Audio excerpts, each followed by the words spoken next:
amasan Zillai official YouTube channel la en to te la thil to te zo si chibai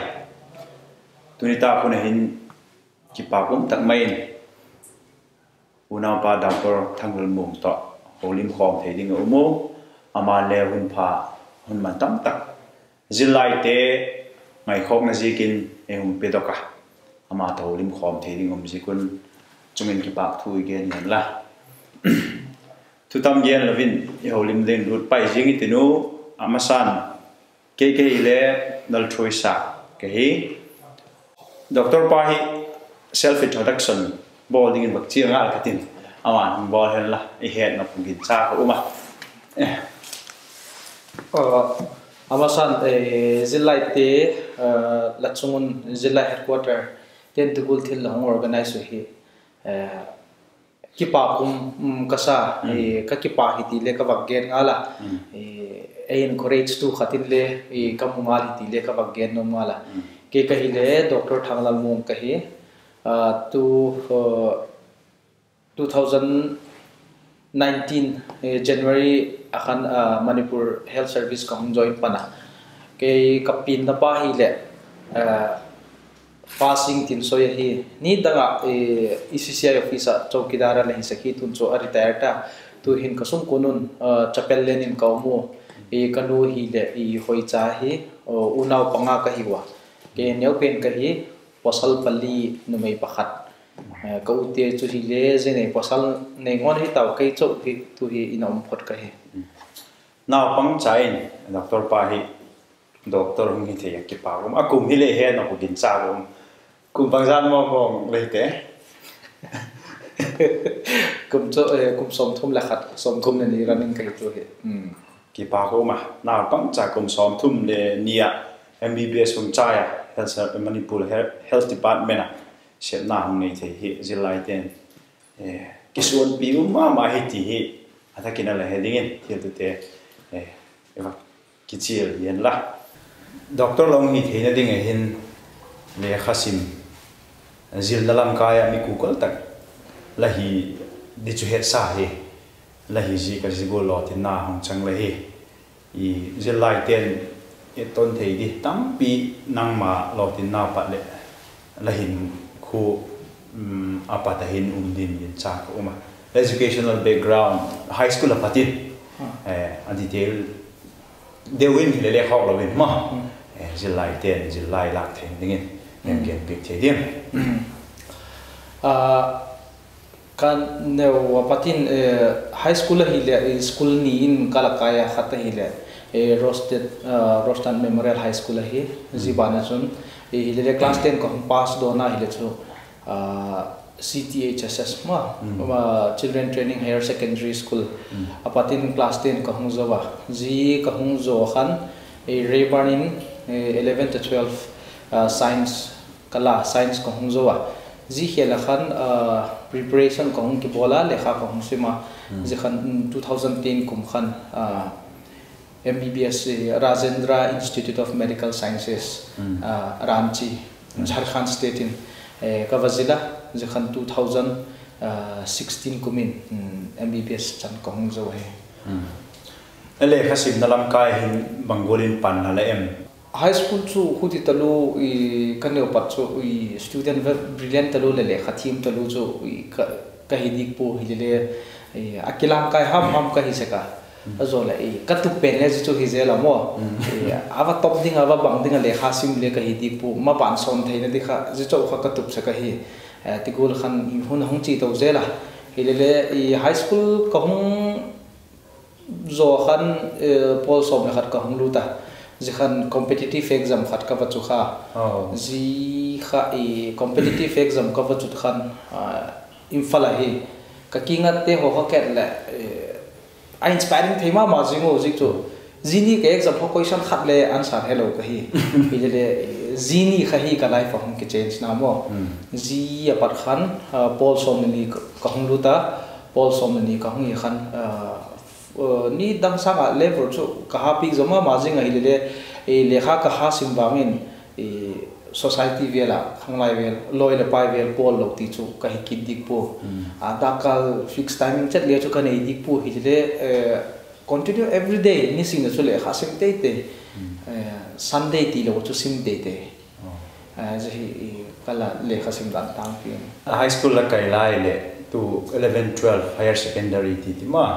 hak sat na mangol gol la tok to na le kha sim na lam kai hak sat na ka tok to chu hi le hak sat na pen chu hi le ka sab je kha ka sa hi le ya kisim zela sim di mo ma hi le kha chu kisim zel le ki he to ki jing hi ji chu thu kha thi le guide e lam mi ti di hina inu te pa te pat iu te pat ti guide la guide thei di chat mi a lawang ma jinga ji ai guide thim ding le kha sim ding da na hil ding I line to dik taka e ko mo ding hi mi ala um chu le kha sim hak sat thu hi lawin alam pi a ho dan hi bailam ding in ka king cha le chat hi ai ala um lo hi ha ka sa pe na ai le la le kha sim hun sungin ti tai ti tu high school hi tai higher secondary and la medical line la zulu hun hin til la het mil thelo ba la lung tim khoi kha ma lung tim na lam kai tan ki pa na lam kai tan teacher te pa ro le pai te ba hak sa na lam kai te recollect back ma jigol chun kala kha hen jigol hi talo ngai le jigol chun kala kha ki pa ma tia share no la ne kala hamil veng ta tu chu la hong gen la ka hong gel lo ki ta 2000 kumahin school in ni danga excursion ala ki nei saka imphal vera la ki chi saka hi je kha imphal le je ei neulai kha chu imphal chi le I hak sama ma jinga ji kha I excursion ka chi dinga hin ka parking in ka gena som gu ka hi excursion bahara din kha je kha imphal ka mono ma jinga hi le je kha kapa khan ei phal project chu in sum ti background sum le pai hawa no kining ting ta ka ki toile hi lo som gu chok ko dona I le ei thu gen chu tu ni hin chi dai lang ka thu mangin lang hi le chun dan phale ji sang le thu pi zo bus chok hi lo imphal chok hi lo lena ting hong chu di le ti le ji kha chu kai condition to ge la khan chu kalaging cha pu hi le kapa thu kamat ji ka khan kala chi pu ile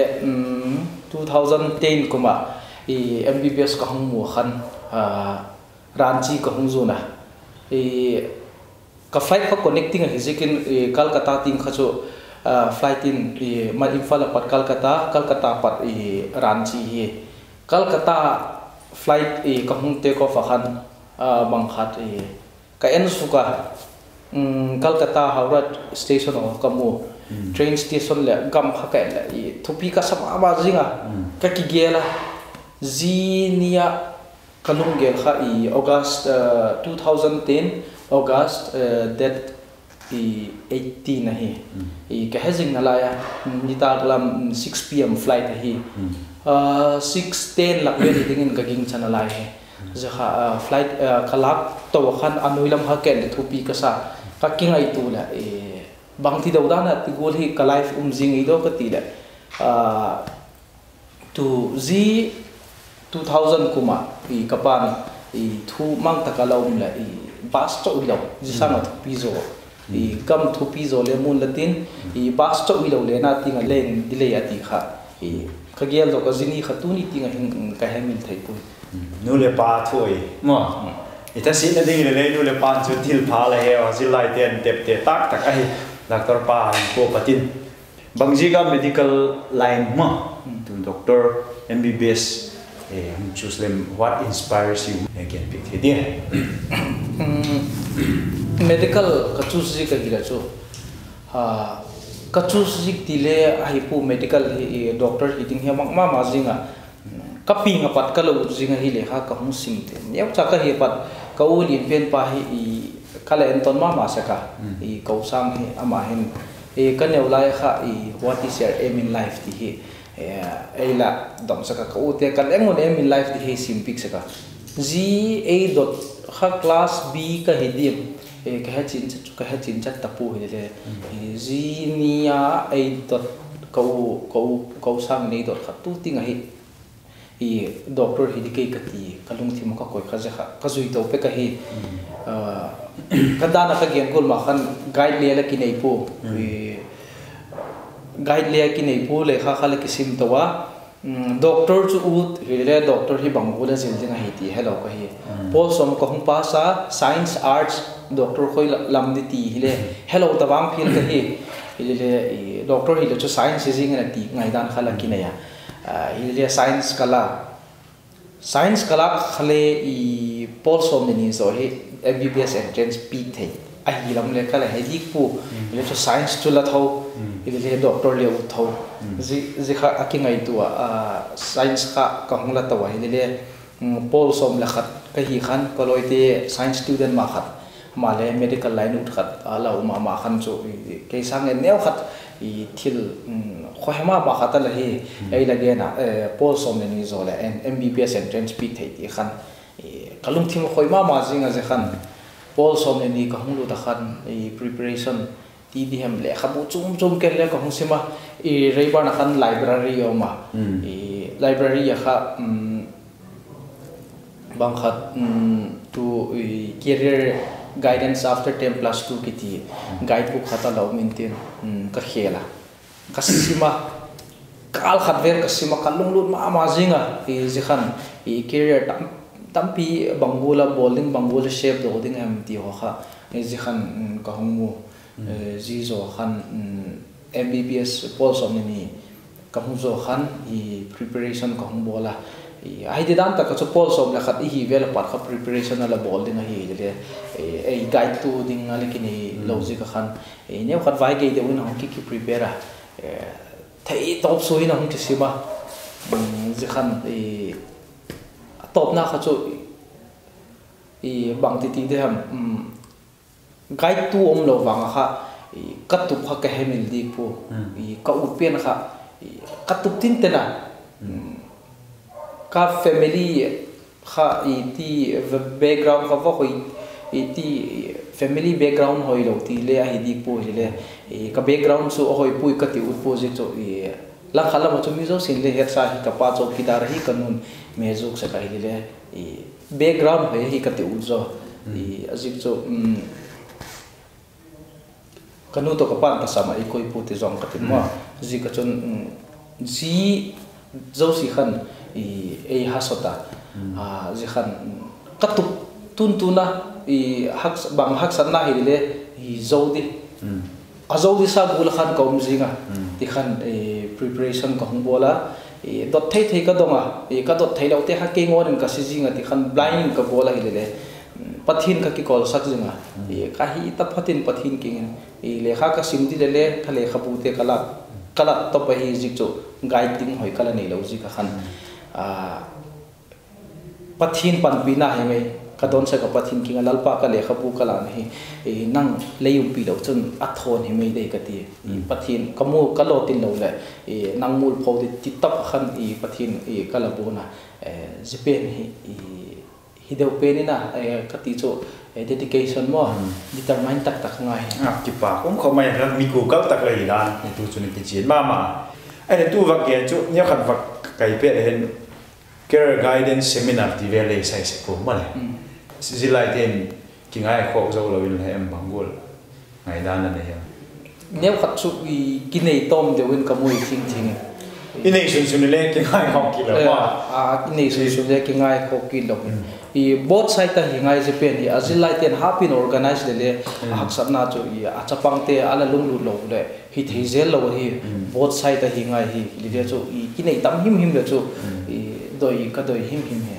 apa ai le la le ka sim line social lama contribution society lama mo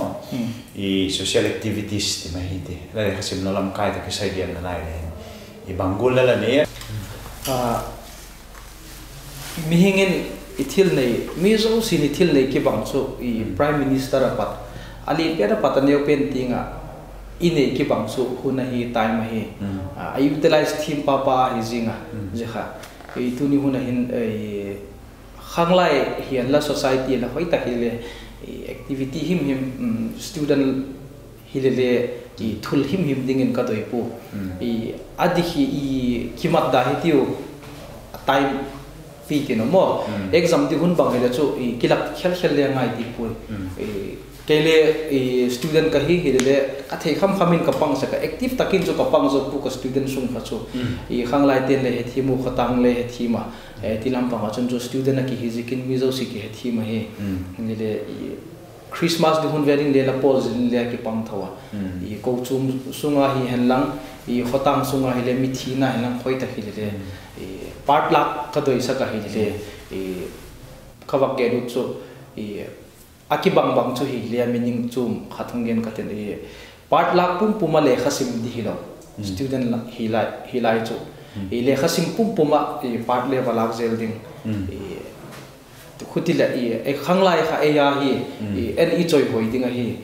tu ni huna hi le khala ha sima la hina le kha khel khel ki le la hina gidum takalo ma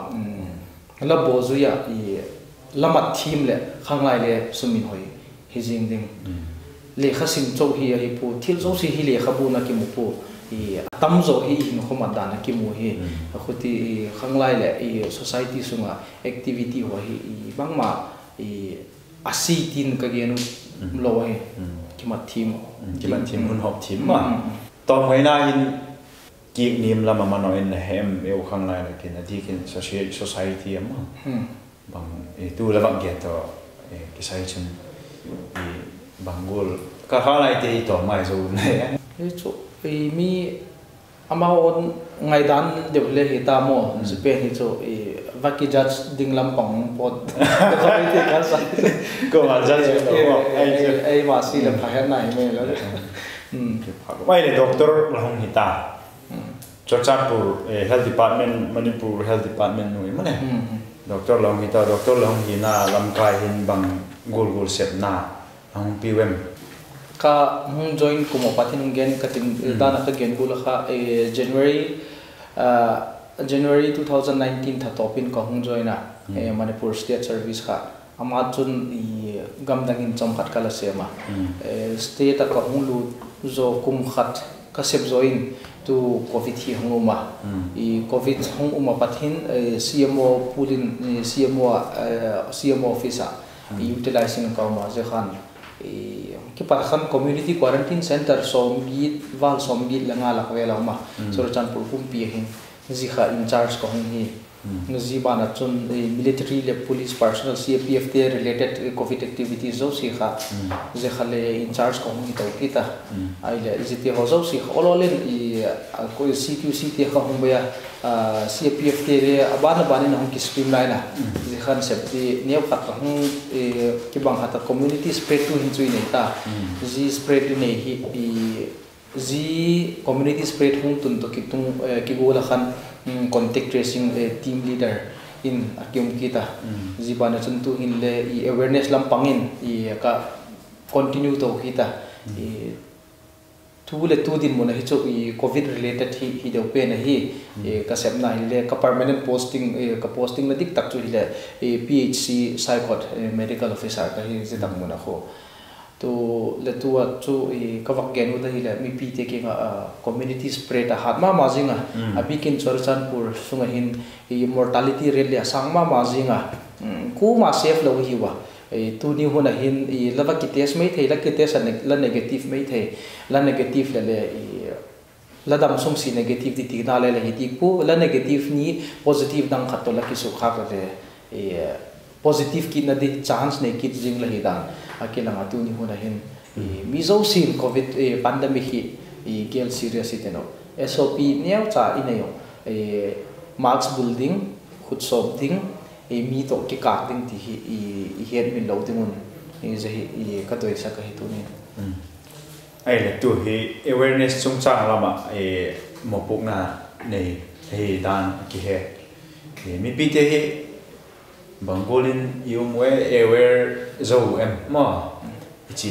ki veng thi mo em bangol in lamu em begin Chorchanpur sum he abhi ka Chorchanpur chu mi pi te so awareness is to aha ki bol to lam pangin kamuta mi pi te hi over aware mo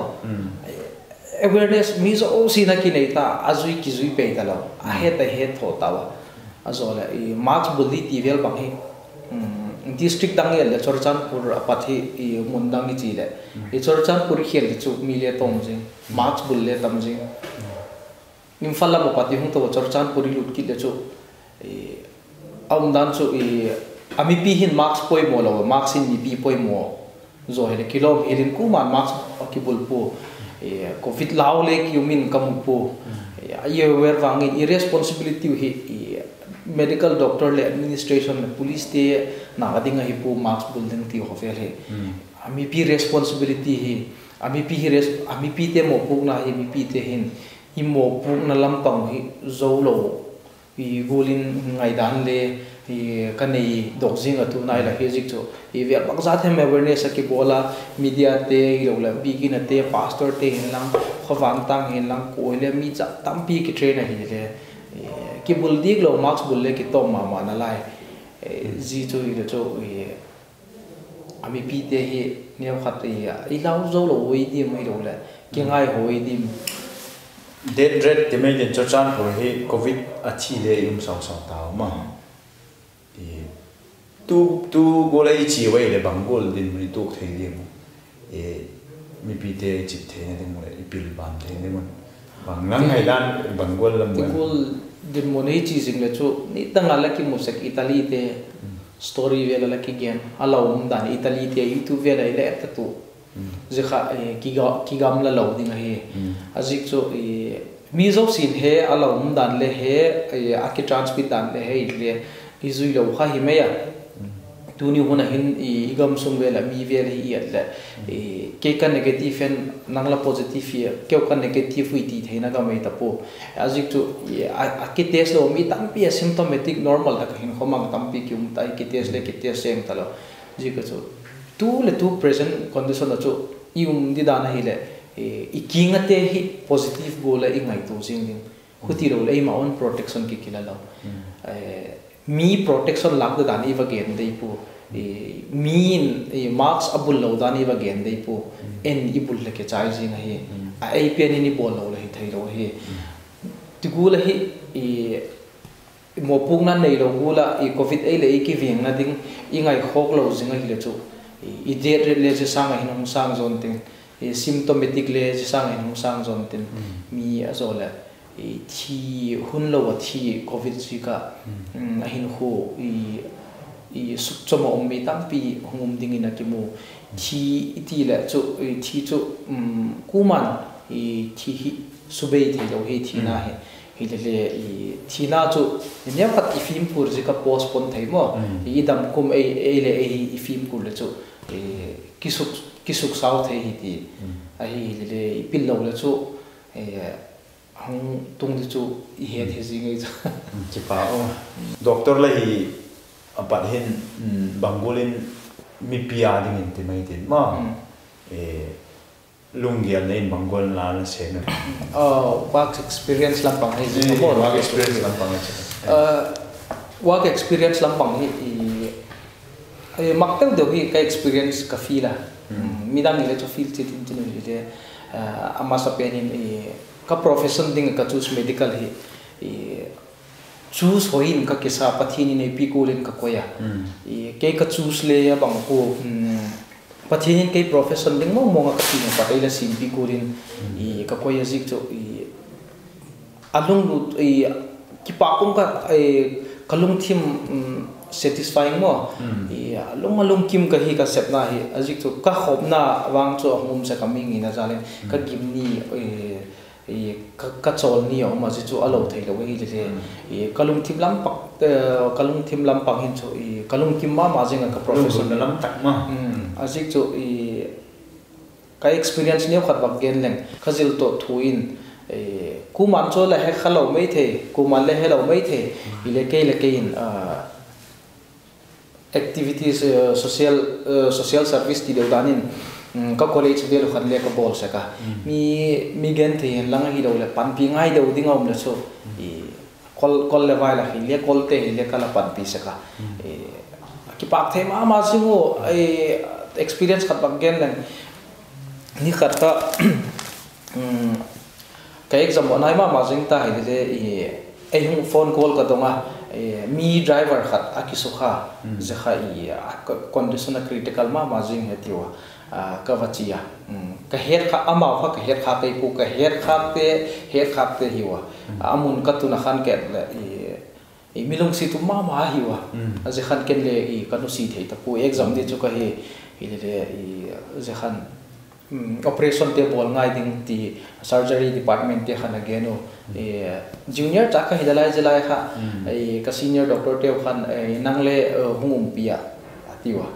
umpi lo leng chu a process kha la slow mai thei di hi le ka ba umpia atop ting khan ko umpia jingkal dak thum vel hung kita jingkal lam ta kam pia top la khan chu kalung na ma jinga am bang mi exam te kun ko na ai hung ki ko mong ti ngai dan kala ne ya hi le thil chop si ka bol khan hung stable la adam lo kha je khan dak thum le kim vel hin tin december tha hi dak thum le kim vel khan ka chi di ko na khan azinu kha hunga I kol te hi amit thitu ya gal pana amit hin amit thitu ya ki muthaya I kol hi zikin ade bulin le ho thei pu kam khat chop chop again na ana doctor ti hoi ka ti la thank you ti ka gel le ki pak na mi thi amu ji ahung support kha tu ting hin til gift tam pium ki pi sang ja kha kalung thim khoi pen la lai akama again so hi le lung thim gil taka gen hi thil tam pi chom hi ka gen u thi le ka experience la ka ji kha ka experience hoi ma man ka he tu ting hin ka hemil thei pu khang thak te le medical lung lo le chu tigu a satisfying ma again la le ka ko Zillai ten thil te ten I had demu chu ton mai na sep mia ding ki pik na doctor pa patina sandan exam ding sacrifice ta pin mia ding la ki pik la ngai thawa ai le specialize na chet chu nei na lo mai thele zilbe la tu pe bangol pan future lama bangola future plan ti mai ti mo further studies lampang bangol lung gela ne yam further study chu kala nei jinga hi entrance hole chu kala pe sekha hile kalung na chat thi kamu thei pu lung lu na chat le kala nei khat talodi pu hile tup chu ko tup jinga hile tu pandemic tu covid ji ka hin le khasim dan te ho so si le hum pu preparation dan te ho so si le ni da ngala khale chu kala pe se ka hile ka subject vel kalung lu lo ji ka kha kala ki resign kha mo tu hi exam hung ki kangak lai ta kai tu ai le chu mo ko mai lo di achunglam ma nai to de di ti ai le is do ki sain MBBS zilwood medical line lu tam tak khangai zillai te din cha dikin inam sungin le zillai te hi tu hin le sim kham doctor le yum ta mo ki pa ma ilele population ratio le chu doctor medical line lu hi to na line ke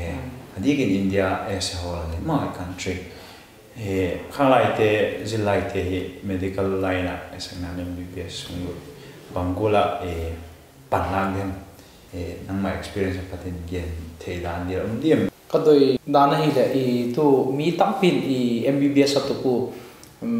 doctor lu chu ake tam thawa nam sung jingel le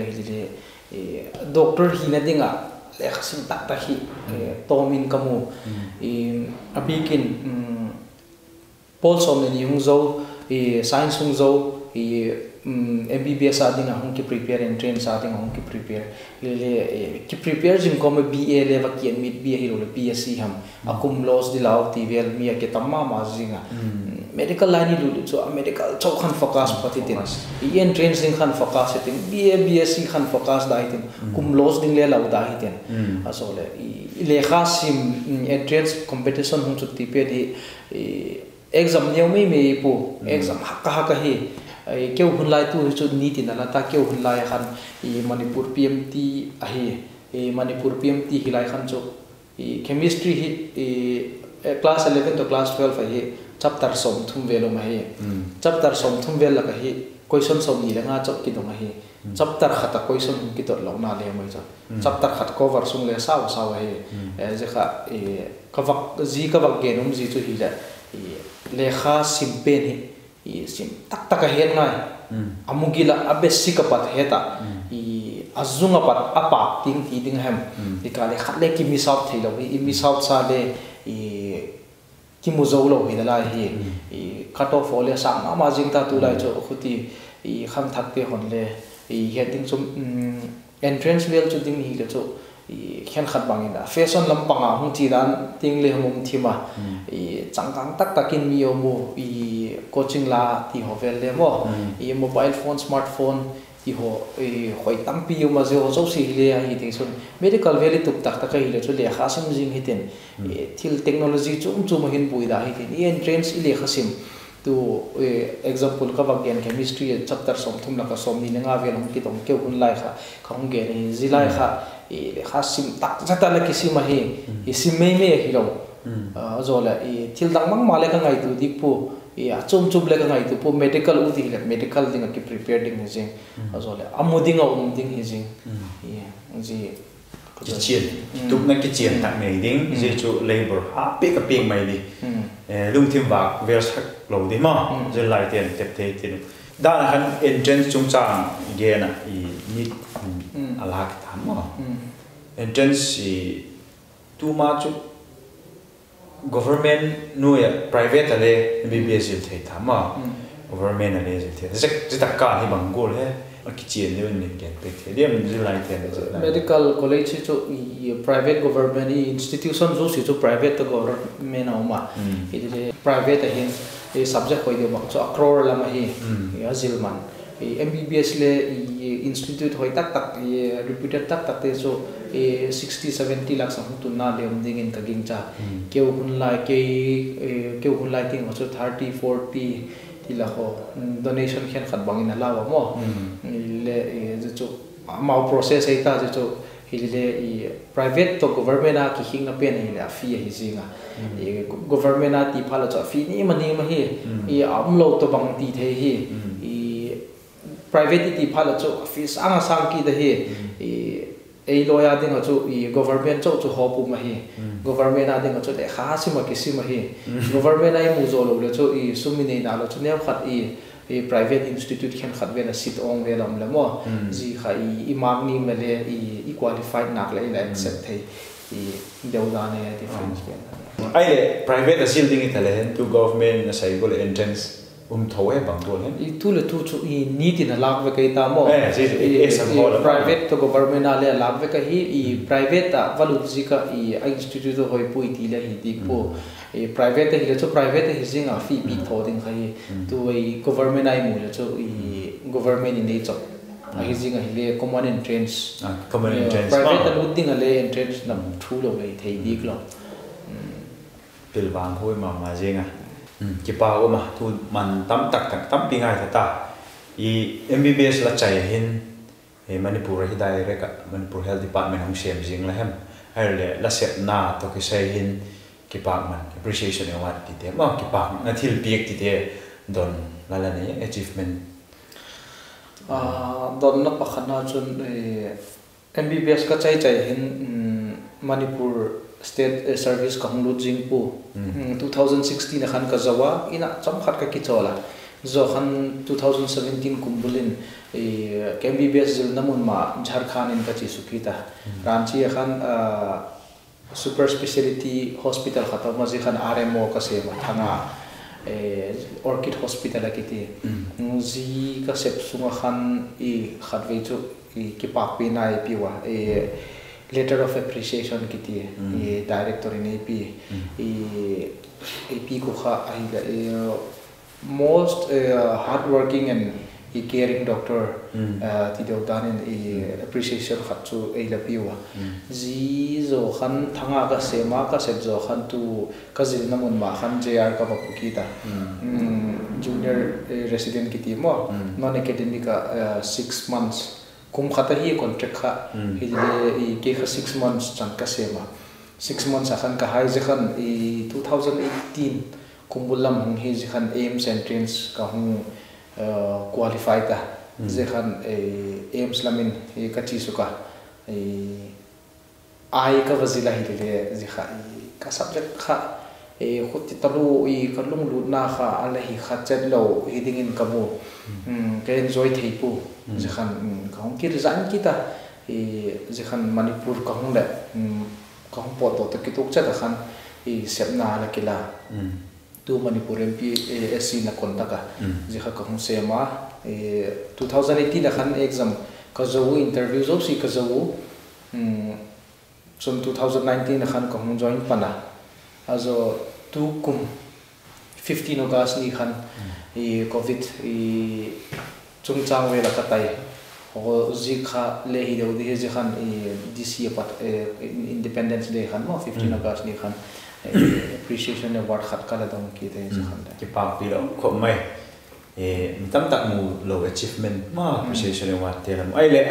bang tin direction bang tin jingol hi la kinem thoe la thil pa pi na lam te award hi zi ka award muzo si to ki pak dingin ka ging cha hi le zi award pen hi le cho recognition khat mai me hi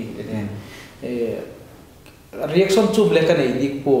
ji sang reaction chum ka nei cho dana ka gen tak sa gola mean personally thil khati bol pi ka hung dabu hung hoyu hi lo le ki pak thu hung ge no ho ji khun reaction ka nei lin zoi phá gỗ của mình thì vào ngày tha hay là as a doctor lâu ngày nào bạn hiện burden mà big in Jordan pur thì mấy tin district sung này inam sung để hồ bình bằng goal là này khác của mình pandemic hi tu pandemic hi Zillai pandemic covid-19 ngày khô zing dinga hi la ya ka burden lin zo chu hi le pandemic hi to akisai pu ke ka burden hi le khang thak tam zo te hi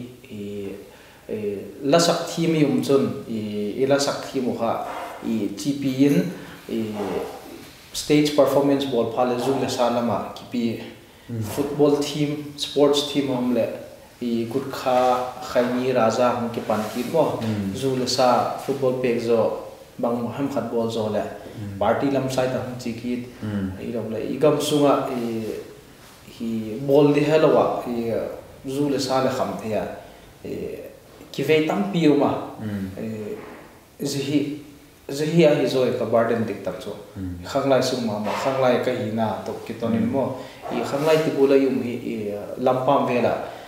zu le sa kham thei bol ti ho zo si hi ka mu phala kalung thim ana dan chu jehin again ni dan le ka ha pui team lo so team lo hi lo ai adik khom mai ai le dana khan I